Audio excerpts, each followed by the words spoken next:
waxaa la yidhaahdaa sheekadii badmaaxi sindibaad iyo toddobadii safar. waa sheeko dheer, qaybo ayaan u samayn doonnaa, waxaana rajaynayaa inaad ka heli doontaan hadduu ilaah yidhaahdo. haddii aad ka heshid sheekadan si aan u badinno sheekooyinka noocan oo kale ah, laygtaa ku dhufo. bakhaylin bakhayl faa'iida ma lahan.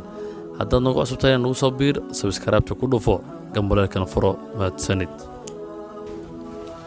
shahrazaad waxay sheekadeedii ku bilowday sida tan. waxay soo gaartay boqorow in waagii khaliifkii amiirulmu'miniinta ee haaruun ar-rashiid uu jiray,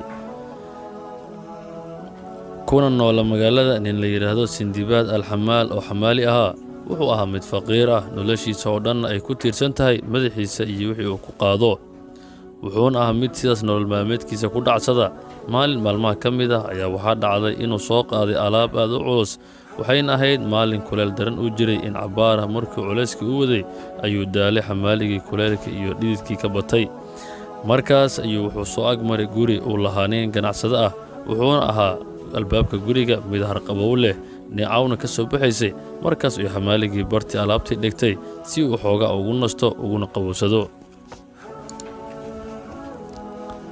in cabbaarah markuu meesha fadhiyey ayaa waxa uu dareemay neecaw aad u macaan iyo cod shimbiro meel isaga u dhow ka qaylinayaan.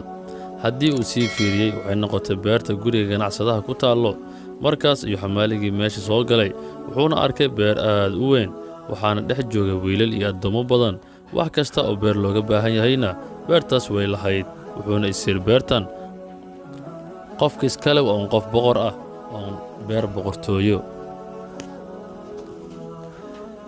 kadib waxaa xamaaligii soo gashay carafta raashin la diyaariyey, taasoo caraf daraaddeed beerka kaala baxayso. xamaaligii wuxuu fiiriyey meesha ay ka timid carafta cuntadan, wuxuuna arkay miis weyn oo lagu diyaariyey nooc kasta oo cunto iyo cabitaan ah. markaas ayuu inta la yaabay yidhi, allaah ayaa ceeb ka hufan, allihii wax abuuray waxna arsaaqay qof